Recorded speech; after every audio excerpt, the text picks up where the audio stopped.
Hello everyone, and welcome back to my YouTube channel. For those of you who don't know me, my name is Christine Rodriguez and I have a podcast called AstrologyNowpodcast where I post weekly. So if you enjoy learning more about Vedic sidereal astrology, please check out my podcast. It's available on all major platforms. And so today I thought it would be interesting to make a video on the chart of Marilyn Monroe. I was working with a client and we were assessing her chart together, and I thought it was such an amazing example of how really deep emotional and mental assessment can be seen in Vedic astrology. A few things to keep in mind is, first of all, I do have a master's in social work with a clinical focus from the University of Texas. I've worked as a social worker for about 3 years. I'm not qualified to diagnose, nor am I diagnosing in this video, nor should you ever make a diagnosis based off of Vedic astrology alone. This is a video for entertainment and educational purposes so that we can learn more about Vedic astrology and the mentality of Marilyn Monroe through Vedic astrology and assessment. Super fun and interesting stuff. So I hope that you enjoy this segment, and I hope that you find it as entertaining as I did when I was making it and researching for it. So let's get a background on Marilyn Monroe. So Marilyn Monroe was born Norma Jean Mortensen on June 1st, 1926. And as all of us know, Marilyn Monroe did pass away a very mysterious death, which we're going to talk about. It has been ruled as suicide, and she passed away on August 5th, 1962. Something very briefly that I want to note that I'm going to touch on later is that Marilyn Monroe was born in her Mars-Jupiter dasha, and she died in her Jupiter-Mars dasha. Both of these planets are placed in her 8th house, forming a very powerful yoga. Again, we will talk a little bit more about this later, but I just thought it was something interesting and I wanted to point it out. So other information on Norma Jean Mortensen before she was Marilyn Monroe. Something that is super unfortunate about her life is that she never knew her father. Her father was out of the picture. She never knew her father, which we can see in the astrology.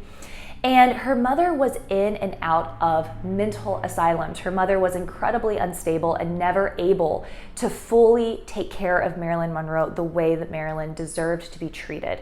Okay, so her mother was in and out of asylums, meaning Norma Jean at the time was between different houses. She was between different orphanages. She had several sets of foster parents. I think it was, 12 different sets of foster parents. I cannot imagine what this does to somebody's psyche, somebody's emotional state, their ability to cope, and most of all, their feelings of self-worth, self-value.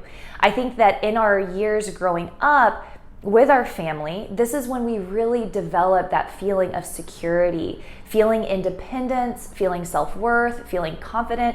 We're constantly, if we're raised in a good enough household, we're raised with parents or caretakers who constantly assure us, who support us, who give us positive feedback, who validate our successes, and who are there to support us in times of need. When we're being shuffled around and we're constantly going with different caregivers, and our mothers unfortunately having to pay other people to take care of us, that can certainly take a lot out of somebody. It can do a lot to the psyche. It can do a lot to take self-worth from somebody, self-value from someone, and it could certainly create someone with a lot of inner insecurities, maybe some codependent issues, a great need to be loved and validated and heard, without a whole lot of that inner fortitude, because that inner fortitude is usually constructed in the home life growing up. Super possible to develop into our later years if we didn't get that growing up. Unfortunately, Marilyn Monroe really did struggle with this. The different therapies and modalities for coping weren't as good in the 50s and the 60s, 40s as they are now, of course. Something else to note about Norma Jean's foster parents is that one set of foster parents who she stayed with for a large chunk of time, they were devoutly religious. So there was a lot of religious messages in her house growing up, which I think is super important to note. Norma Jean got married at the age of 16, and she got divorced not too long after that. She started working and trying to make a living for herself and to support herself. And somebody saw her and thought that she would make a good model. In her early years of modeling, she did end up taking nude photos in order to gain recognition and gain clout, which it did work for her. People did see these photos of her and give her opportunities because of them. And she later paid the consequences. She had to publicly defend her reasoning for this, which again is just ridiculous in modern day society. Looking back, it seems completely ridiculous. But this is again something that we can see in her chart, having the ups and downs and fluctuation with her reputation. Some other things to note about Marilyn Monroe is despite becoming a national sex symbol and everybody recognizing her for her beauty and her skill and her talent, Marilyn Monroe struggled extensively with different anxieties and phobias of performing. Even though she wanted to be an actress, she had so many, again, struggles with insecurity and self-worth. She was incredibly critical of her own work, and even in her final years, she said that she wasn't famous because of any company, because of any production studio. The only people who ever saw her and acknowledged her and who were able to relate with her were her fans. She did not believe that anyone else could see her worth or see her value. Only her fans could see that. And she really did struggle with her own insecurities, and it manifested in her work and in her relationships. Again, this is all very important information when we get into looking at her chart. Something else to note is that she did experience a lot of relationship issues. This woman, bless her, she was so sweet, she's so beautiful, relationships were so important to her, and she did roll through quite a few. She of course was divorced a few times, and in her marriages she did attempt to become pregnant and suffered miscarriages, which again is going to become prevalent. So I think that something we can all agree upon is that this woman had an incredibly challenging upbringing with many insecurities, many ups and downs, resulting in probably a very anxious attachment style, not having a whole lot of inner coping skills or inner fortitude, for very good reason, right? This is not a judgment. She had reasons to feel the way that she did. She had insecurities when it came to her job. There was a great lack of self-belief and belief in herself and feeling secure and safe in herself. Again, I think that it's very easy to see why she feels this way and where it came from. Of course, this insecurity seeped into her career and into her relationships. Let's go ahead and pull up the chart and we can talk about how we can see all of this in Vedic astrology. So looking at her chart, Marilyn Monroe is a Cancer ascendant. Something to note about Cancer ascendant is that most of the time they're just sweet. Of course, she is Ashlesha, still sweet, Cancer ascendants. They're ruled by the moon, and the moon is constantly waxing and waning. There are many fluctuations of the moon. And with those fluctuations, sometimes people are happy, sometimes they get upset, sometimes they're on cloud 9 and 5 seconds later they're very depressed. Cancerian people are known for being moody and emotional, and this is why, because the moon is moody and emotional. It's constantly going through different phases, it's constantly having its fluctuations. So we can tell that by looking at Marilyn's chart. Of course, we see that Neptune is 9 degrees of the ascendant, and Neptune gives an air of mystery. You know, Neptune can create a lot of delusion and deception. It can be very illusionary. But something to keep in mind as well is that Neptune is a higher octave of Venus. Neptune acts a lot like Venus. It's very glitzy and it's very glamorous. It's something that appears real but is not real, much like filters, makeup, plastic surgery. This is all a very Neptune-like thing. So Marilyn Monroe, having Neptune so close to her ascendant, it's creating that beauty and that allure and, you know, being so glitzy and glamorous, but it's also giving her a life of deception and illusion, which I think is very interesting. So her first house ruler moves into the 7th house. Okay, wherever the first house ruler goes in Vedic astrology, this is going to give us so much information and insight into what somebody finds important, what they're going to place a lot of emphasis on. Her first house ruler is in the 7th house of relationships. Relationships are going to be incredibly important to this woman, okay? Very, very important. She may even put some of her identity into relationships. Her emotions are going to be so largely dependent on her intimate connections and relationships. When the moon is in the 7th, it can create some codependent qualities. And particularly when it's the first house ruler like this, it can really create that codependent type of mentality. So we want to mark that. We were talking about that earlier. We see that in her life. It makes sense. And we'll talk about why in a moment. We'll get into that. So her first house ruler is there in the 7th. Of course, her Venus is in the 10th house. Venus is beauty. Venus is luxury. Venus is also women. She was known for her femininity. I think that she largely appeals to women vastly. Of course, her career involved beauty and luxury and being showy. This is what Venus is going to do. Of course, we can't help but notice Venus is also in the sign of Aries, kind of upping the ante on that sexuality and passion. The 10th house ruler is moving into the 8th. Interesting. So with the 10th house ruler moving into the 8th, this is going to cause fluctuations with career. It's going to cause career ups and downs. Of course, Mars is a very powerful planet for her. As a Cancer ascendant, it is the Yoga Karka planet, because a Yoga Karka planet is any planet that rules in a Kendra house and a triconal house. And it's also forming another yoga with Jupiter. So this is a very, very powerful 8th house.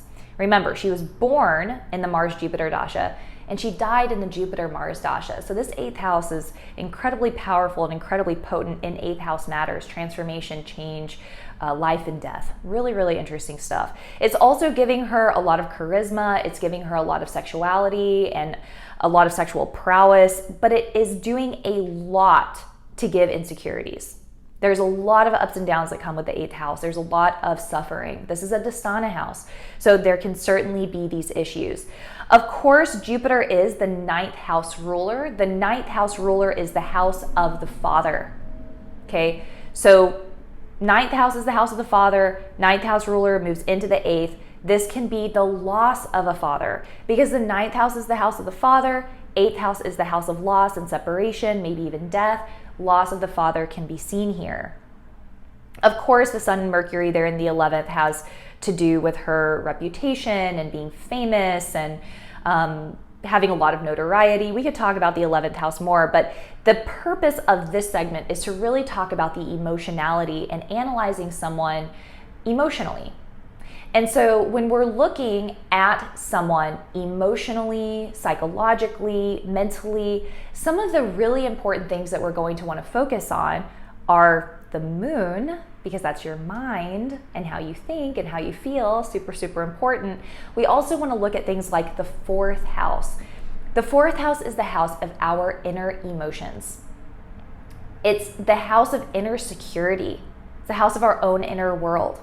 Interestingly enough, it's also the house of the mother.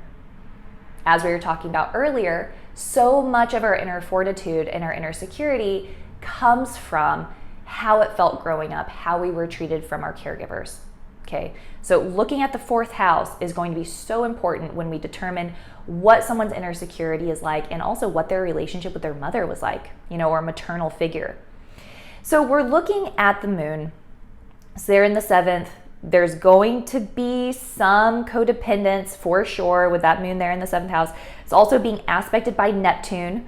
With the moon being aspected by Neptune, this can give a partner who is very beautiful, who's very glamorous. Of course, she dated Hollywood stars. Can also give an illusionary nature to the relationships. There may have been some deception. There may have been some really painful things like that too. So we want to see the dispositor of the moon to really understand the strength of the moon. Remember, the moon is your mind and your emotions and how you feel.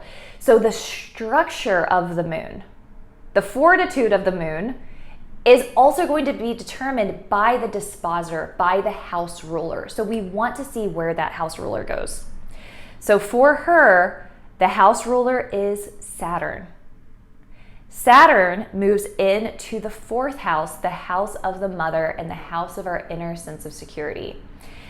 Saturn, of course, is exalted, but it's also retrograding. When a planet is exalted and retrograding, It's as if the planet is turning backwards into the sign across from it. So her Saturn is actually acting like a debilitated planet. Very, very powerful. Okay, these planets, when a planet is exalted, it's already powerful. And truth be told, exalted planets are kind of like wild cards. Exalted and debilitated planets, they can give interesting results. The most stable results are going to be planets in their own signs. Okay, remember that. Debilitated, exalted, they can be wild cards. They need to be really closely assessed. And these planets that are exalted and also retrograde, it's giving a super, super powerful energy, and it can give that essence of a debilitated planet. So now she's got this Saturn in the 4th house. And we were talking about her upbringing and how there were so many ups and downs. She didn't have a close connection with her mother. It was incredibly turbulent throughout all of her life. She was raised in a foster home that was devoutly religious. We can see all of these things with this Saturn there in the 4th house, okay? Saturn is bringing that restriction of the mother. It's bringing issues for the mother. It's also bringing religious ideas to the early life. So remember the devoutly religious foster home. The other thing that I really want to note that's so important is that this isn't just the 7th house ruler. This is also the 8th house ruler. Okay, you see Aquarius down there in the 8th house. The 8th house is also ruled by Saturn. So now by looking at this, we have the energy of the 7th house, which is the energy of our relationships, going into the 4th house of our inner happiness, inner world, inner fortitude, feelings. Sometimes this can be amazing. This can show having a partner that feels blessed. It feels like a blessing. It's easy. The partner may be spiritual. They may really fulfill your inner emotions, help you with your inner strength. If the planet is not doing well, it can do the opposite. It can cause insecurities. It can cause issues. It can cause disharmony in your inner life. Being in a relationship might cause turmoil. Now the 8th house ruler is also in the 4th. Remember, the 8th house is the house of ups and downs, of fluctuations, of constant changes. And now it's going into the 4th house of her inner world and her emotional state. What do you think that this means? Constant up and down emotions, fluctuating emotions, on cloud 9, incredibly depressed. Okay, that's what can happen when the 8th house ruler is in the 4th and it has problems. So 7th house ruler is in the 4th and the 8th house ruler is in the 4th. This is what's so fascinating, okay? We have these fluctuating emotions. We have emotions that are ups and down. We have the lack of security that we've spoken about. And we're tracing it back to the 4th house of the mother. Relationship issues, intimacy issues, tracing it back to the 4th house of the mother. Super interesting because we can see that those emotional issues with relationship came from an insecurity that likely stemmed from the relationship of the mother. We can see the constant ups and downs, the fluctuations of her inner emotions, of her inner world, due to that fluctuating relationship with her mother early on in life and fluctuating between foster parents. What's even more fascinating is that we've covered her relationships and we covered her emotional state, how they're vulnerable. Saturn is also aspecting her 10th house of her career, continuing to give her insecurities and anxieties when it comes to her career. All of this rooting back to that incredibly powerful, incredibly kind of malefic Saturn sitting in her 4th house of her mother. So it's such an interesting example to trace back how someone's insecurities, lack of confidence, issues with intimacy can be traced back to that relationship growing up and what her early circumstances were like. I hope that you guys can see this. I hope that this is making sense.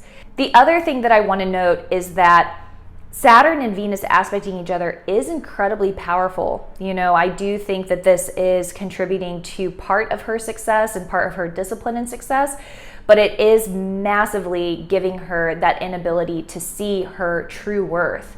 Saturn is also aspecting her 1st house relatively closely within 9 degrees. Whenever there's a strong Saturn aspect to the ascendant, this can also give someone issues with self-confidence, issues with self-worth, and issues with belief in themselves. That's something else to note. The final thing that I'll say is this 11th house, obviously she has Sun and Mercury in Rohini. I think that this is doing fabulous things for her.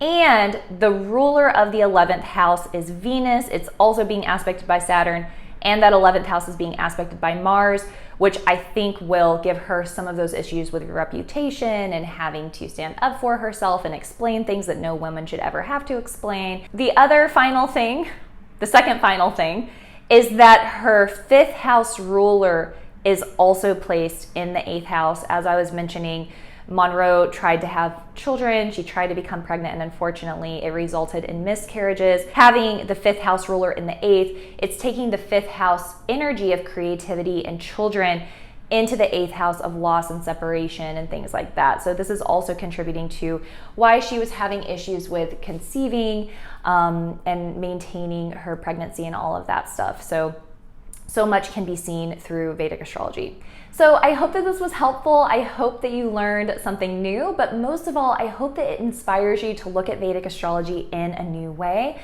There's this concept floating around where Vedic astrology is the astrology of prediction, where Western astrology is the astrology of psychology. And I really disagree with that. And I think that using Miss Monroe's chart is an excellent example of just how much information we can get into somebody's mind and their emotionality by looking at their Vedic sidereal birth chart. So much information, so wildly and profoundly helpful.